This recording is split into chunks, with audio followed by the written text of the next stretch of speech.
Hello and welcome to the Daily Meal for Wednesday, the 22nd of September 2021. Today was a match day. It was the Carling Cup third round. No, oh my god. Showing my age there. It was the Carabao Cup third round. And we played Leicester City at the Den. And we lost 2-0. And to be honest with you, it wasn't that bad. It wasn't that bad. It wasn't our first team out. And they went, I think as one of the editor line says, toe to toe. We went toe to toe with Leicester, and we got undone. The first goal we got undone by individual error. Ryan Ledders, for some reason, threw the ball into the middle of the park to Jake Cooper. Must have done a throw in. Must have what was that? Must have been about 20 yards. He had Hutch right there next to him, unmarked. Pierce was further back, and could have moved it onto George Long if he needed to, if he threw it to Pierce. Or instead he threw it to Jake Cooper, who had at least one person on him, straight away. And then another one come. He had the ball nicked off of him, and then they went and scored. And as the game went on, we made changes. We brought on Afobe Smith, and we kind of went for it, as much as Millwall team under Garrett goes for it. But we did go for it. We did try and get that equalizer, and they caught us on the break. Danny Ballard made the run with the geezer Iheanacho, I think it was. And then he slid in for the tackle. He got the ball, but he didn't get the ball. He just kind of touched it. Then the Leicester guy got up and shot into the goal. So, yeah. One of those things. We weren't that bad, actually. We weren't that bad. We did okay. No one really stood out as having played head and shoulders above. It was a solid performance, which let down by an individual error. As we make substitutions to go and actually play more attacking to get that goal back and take it to 1-1. Then we come undone with a counter attack, but it is what it is. So this is the match report from news@den.co.uk. A goal at the start of the second half from Ademola Lookman, and one at the end from Kelechi Iheanacho, saw Mill's Carabao Cup campaign end in the third round. The Lions were the better side for long periods in both halves, but lost out to former Charlton winger Lookman's 50th minute strike and Iheanacho's late second. Despite the likes of Harvey Barnes, James Maddison and Jamie Vardy not being in the 11, Brendan Rodgers still picked a strong Leicester side. But Millwall, with 7 changes to their side, more than matched their Premier League opponents in the opening period, and had the only clear-cut chance of the half, although Ryan Leonard failed to hit the target when the ball fell kindly for him following a Lions throw-in. It took the visitors 42 minutes to register an attempt, and even then Yuri Tielemans' free kick failed to trouble George Long after he had been upended just outside the box. Up the other end, Ben Thompson came close to giving Millwall what would have been a deserved half-time advantage, only for his looping header to end up on top of the net. The home side had the better of the first 45 minutes and left the pitch to a generous applause from those inside the Den, who had more than played their part in making it feel like a proper cup tie. It was like the attendance were like 9,900. So yeah, it was quite a loud crowd. However, the top flight side kicked into gear early in the second half and took the lead 5 minutes in. Leonard's loose pass to Jake Cooper. It was a throw in. Sort of centre back dispossessed, and that's what I think. When I was at school, we had a PE teacher who was teaching us football, and I remember one thing that he said, and it's one of the few things that I remember from school days. He said, when you're taking a throw-in, never throw it backwards. Never, ever, ever, ever throw it backwards. And he also said, if you watch a lot of throw-ins in the league, what you will see is that the person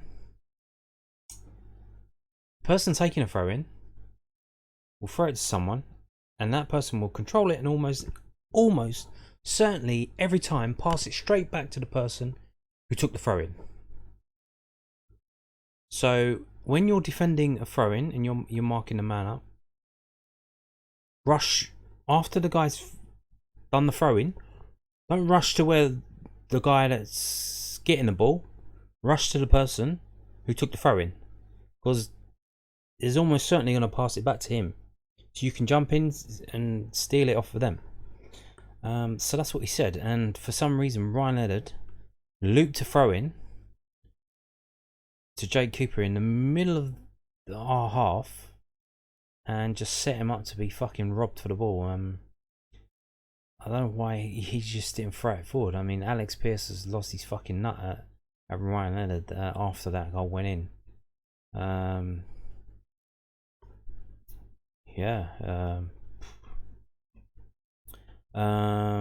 And the Foxes took advantage when Iheanacho broke away, and after his shot was saved by Long, Lookman was on hand to score the rebound.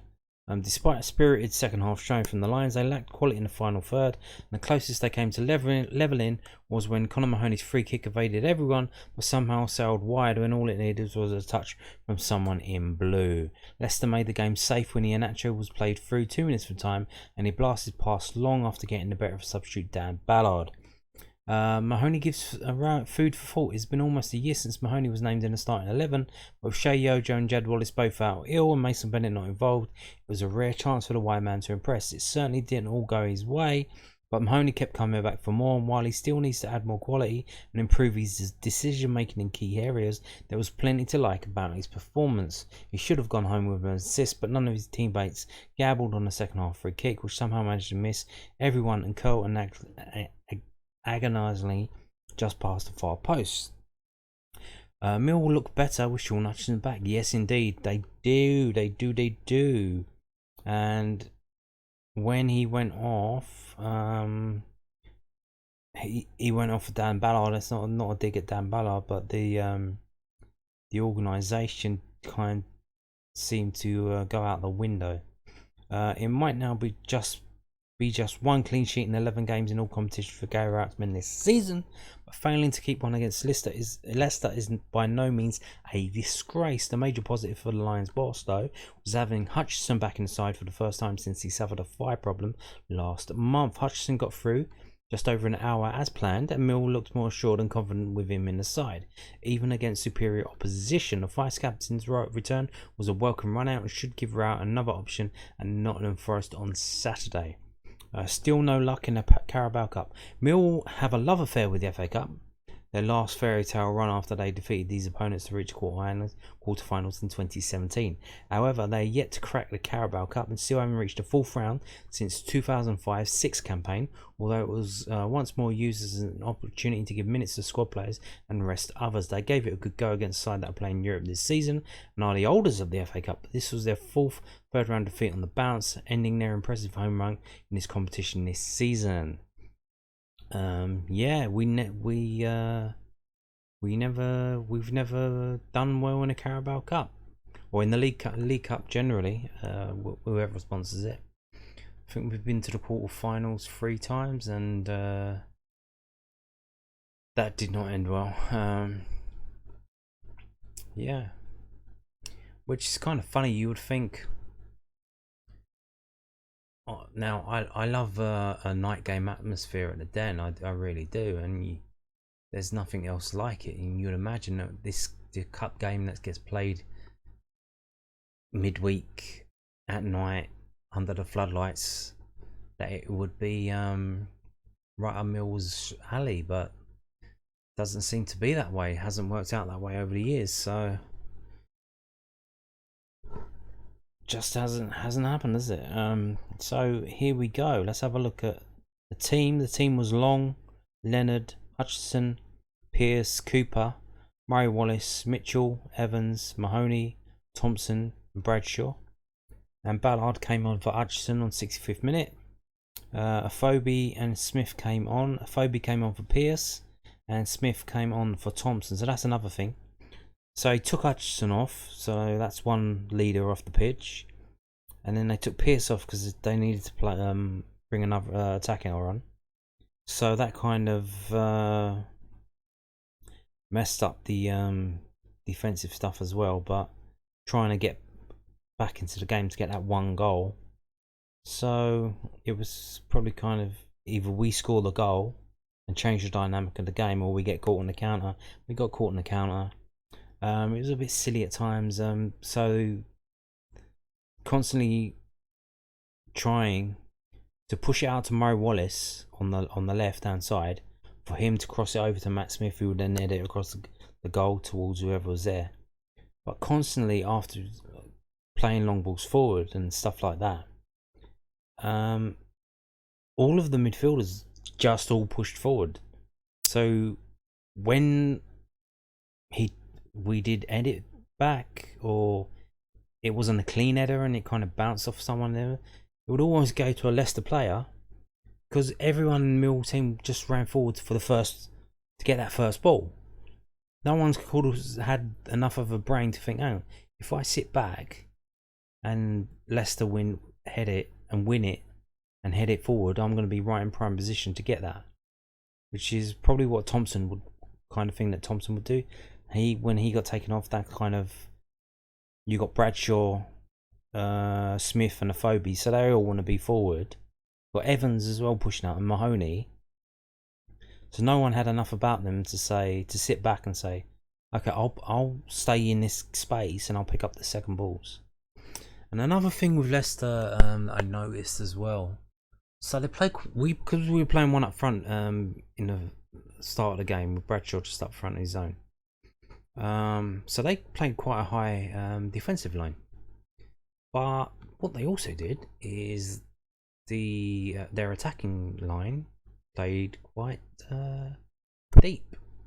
So they were generally in formation, but it was all kind of narrowly squeezed in the middle of the pitch.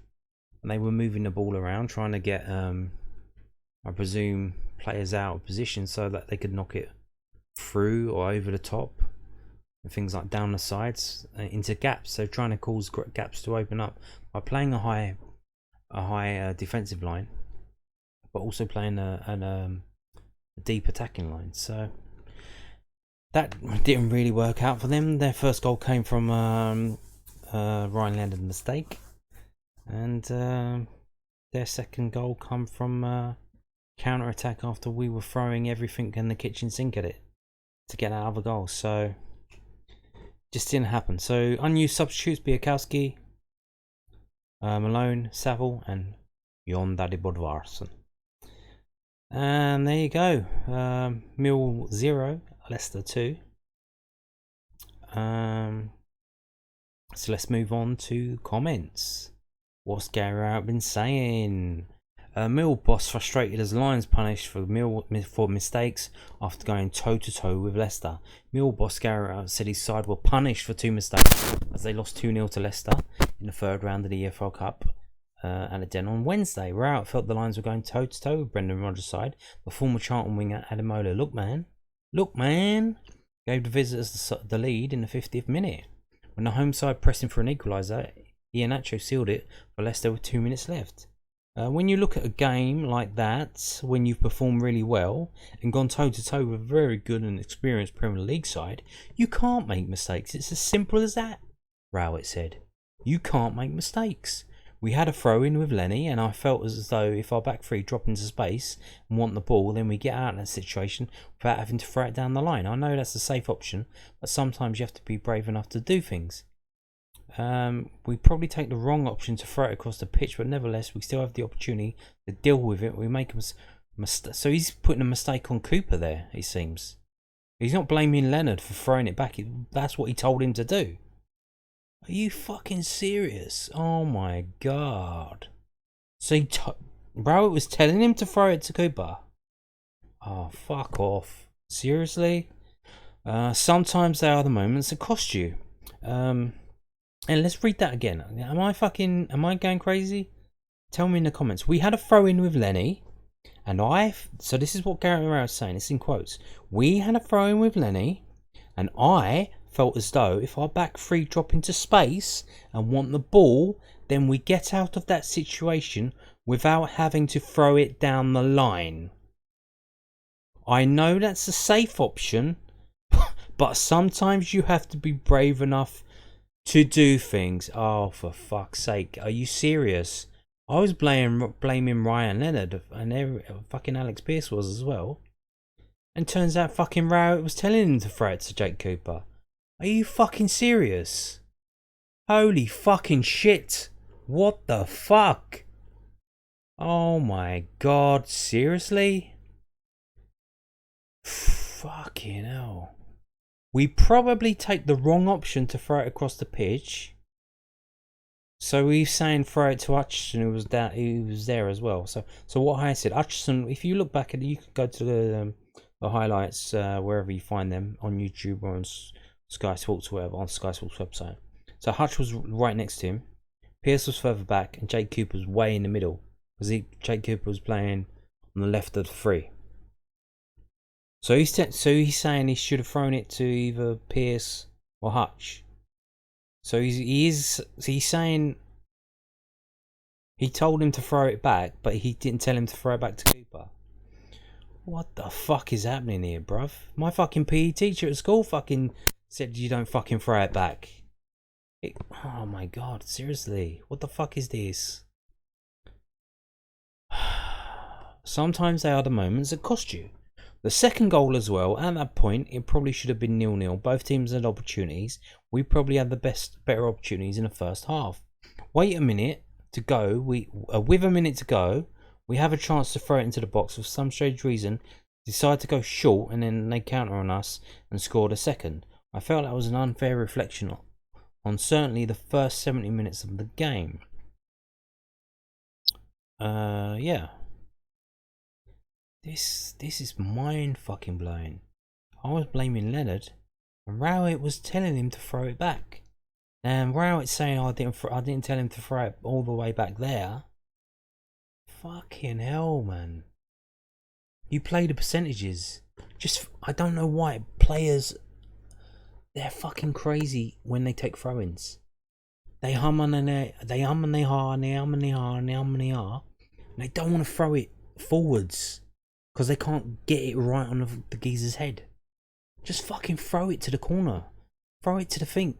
You cannot be offside from a throw-in. Just throw it in the fucking direction. Especially if you've got someone on there like Matt Smith. He wasn't. I don't think he was on the pitch at this time. But they never just. If he's got two men on him, who gives a fuck? Just throw it towards him. Something will fucking happen. And here's the thing. It's gonna be in their half. The half that we're attacking. We might get a bit of a lucky deflection. We might get a corner. It might go into the middle of the pitch and we might get a breakaway. But if you throw it into your fucking own fucking half, how's that gonna fucking work out? Oh, we fucking let a goal in. Because two of their fucking attackers jumped on Jake Cooper's fucking arse as soon as he fucking took the first touch. I cannot believe what I'm fucking reading here. What the fuck is this? He's told him to throw it backwards. Instead of just throwing it down the fucking line. Holy fucking shit. I was fucking blaming Leonard. Everyone was fucking pissed off at Leonard. Fucking Alex Pearce was doing his nuts, shouting at Leonard. And Leonard's just like shrugging his shoulders and dropped his head. Fucking Pearce wants to fucking run over and fucking shout at Gary Rowett. What the fuck is this? Holy shit. Fucking hell. Okay, this is from LondonNewsOnline.co.uk. Harsh scoreline. Gary Rowett's verdict on Millwall's EFL Cup defeat to Leicester City. Lookman buried the first as Mill got thrown badly wrong before Ian Nacho converted on the counter-attack. Asked about the opener, Rowett said, yeah, poor timing. If you look at a game like that when you've performed really well and gone toe-to-toe with very, very good experienced Premier League side, you can't make mistakes like that. So it's the same thing again. I'm not going to go through all that. Is the exact same thing? Yeah.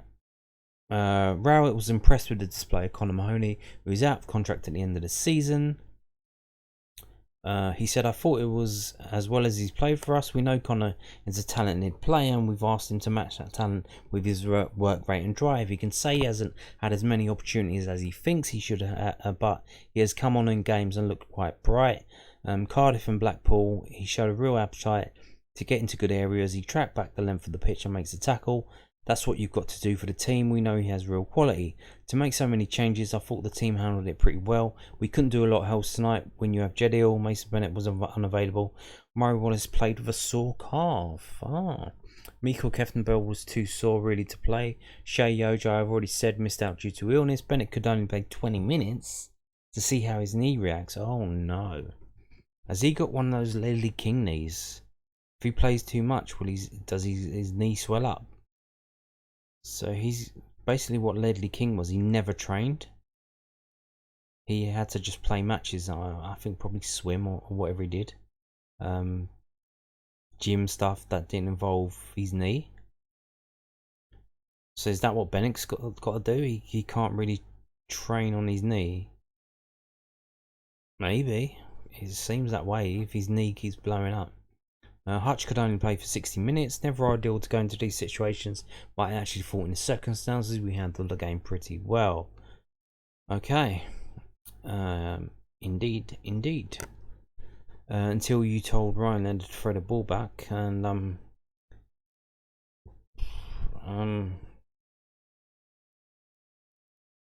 can't believe I can't believe that. What the fuck was that? I still can't believe that. That's insane. Bruv, what the fuck? So I was going to bring you this, but it seems with the South London Press already covered it. So Mahoney started just his second game of the season, and only his 25th. He's only played 25 times, or 25 starts. Is that probably since his $1 million move from Bournemouth in 2019? Yeah, it's basically. Oh no, it's actually a bit more. I'm going to read it then. I thought he played really well. It was as well as he's played for us, Rowett said. We know Connor is a really talented player, and what I've asked the team to do is match that with talent and work rate and drive. He could say he hasn't had as many opportunities as he thinks, but he should. But he's come on in games and looked quite bright. I remember him coming on against Cardiff and doing very well. Came on against Blackpool and did very well. And tonight he showed real appetite to get into good areas. There was one moment first half when he tracks back the length of the pitch and makes a tackle. And that's the sort of thing you have to do for the team. What we know is that if Connor does that, then he's got good quality. The boy's got real quality. I thought tonight he was excellent. We watch him every day in training. He's got the ability. He works hard, but I just feel he can do a little bit more. He showed that tonight against the Premier League side. He showed when he does both sides of the game, he can be a real handful. Sometimes when you start after being out for a while, not starting so many games, it's always difficult. But to make so many changes, I thought the team handled it pretty well. And then he talks about all the players who are missing. It's never ideal to go into those situations, but we handled the game pretty well. I'm disappointed to lose 2-0 because I think it's one of those games when the last 5 minutes, it should be a game when we go and see if we can nick a winner, but we get done on the transition. To be 2-0 down late on, I thought was a little bit harsh. Yeah, and it was in the 88th minute they scored that second one. And as soon as they did, streaming out, everyone was streaming out. Literally, probably more than half of all the people where I was and in other sections of the ground, probably just up and out, off on their ways. So, yeah, there you go.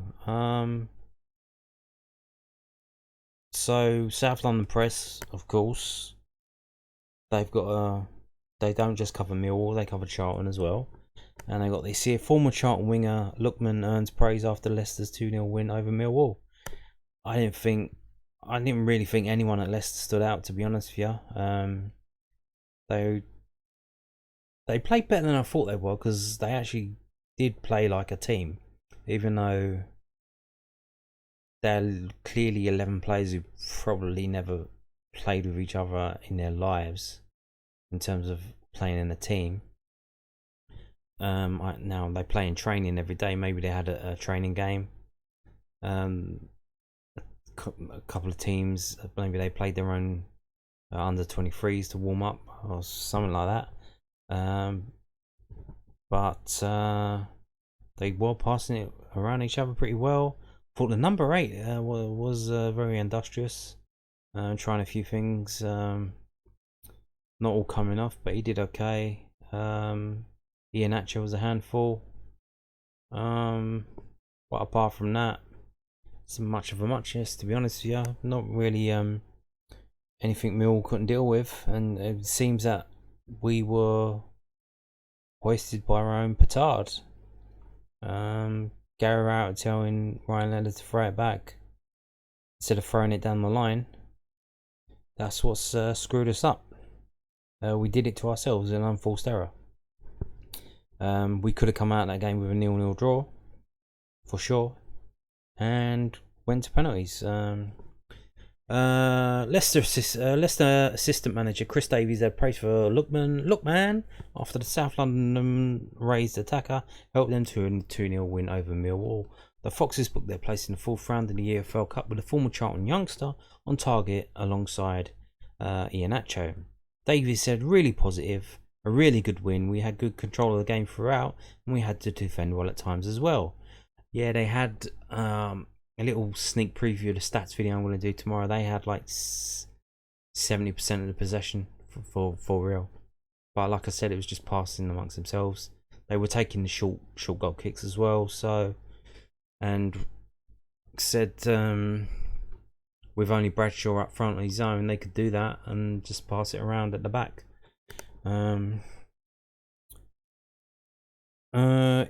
We knew before the game it would be a big challenge, and we came through that and got the win, so we're really pleased.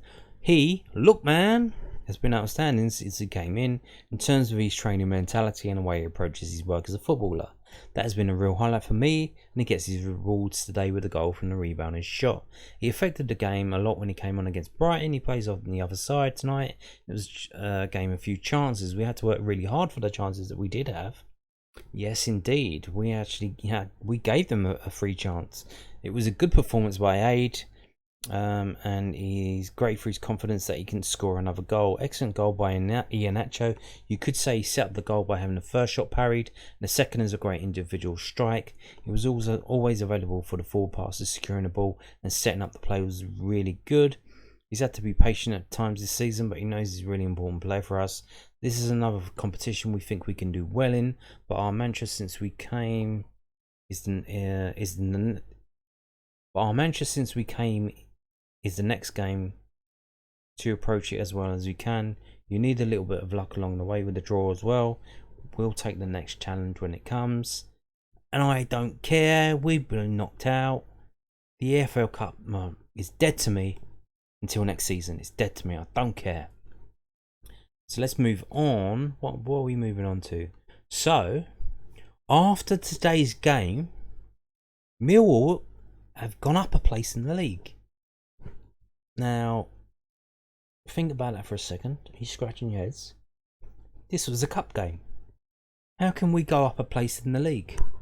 Well, Derby County are in administration. It has gone through. They have filed the paperwork, and that means it is a decision that brings an automatic 12-point deduction, sending Wayne Rooney's side to the foot of the championship on -2 points. 6 points behind old rivals Nottingham Forest, who move up a place. Yeah, everyone, including Millwall, moves up a place. So, let's have a look here. Here we go. They are rock bottom. You can see everyone from 12th down to 23rd has moved up a place after doing absolutely jack shit. We've gone up in the league. Yay! And Derby County are on -2 points. This is from bbc.co.uk.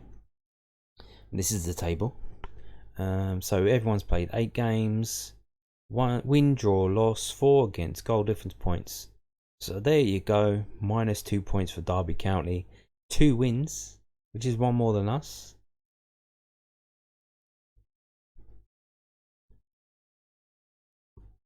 But they are now rock bottom.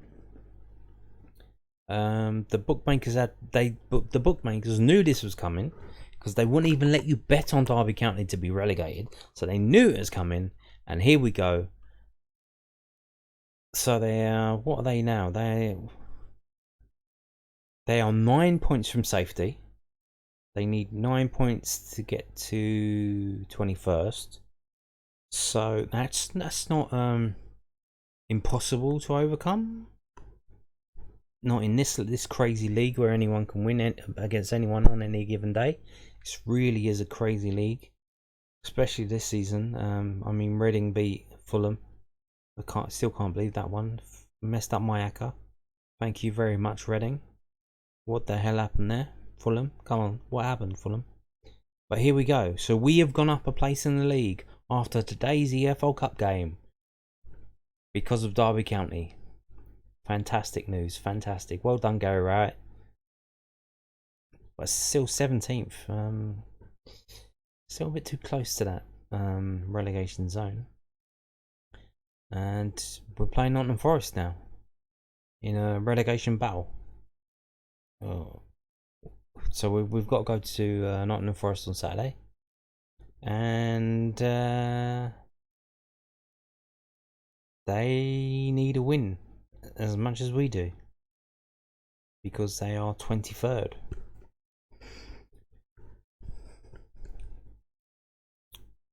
We'll see what happens. I hope we win that one. If we play as well as we've been playing, we should win that game, shouldn't we? But like I said, you never know in this league. This league is a crazy league. Maybe a Matt Smith hat-trick, that would be nice. Like the last time, just before lockdown. So, I've shown you that. Now I want to show you this. I'm going to end with this. So, kitman, Millwalls kitman, Adrian Wisson. So in the programme today, there was this a statement and a photograph. It was this one, but it wasn't. It was typed up differently.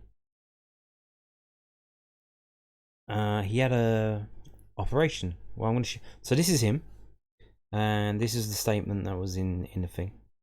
So a couple of months ago, he went into hospital to have a double lung transplant.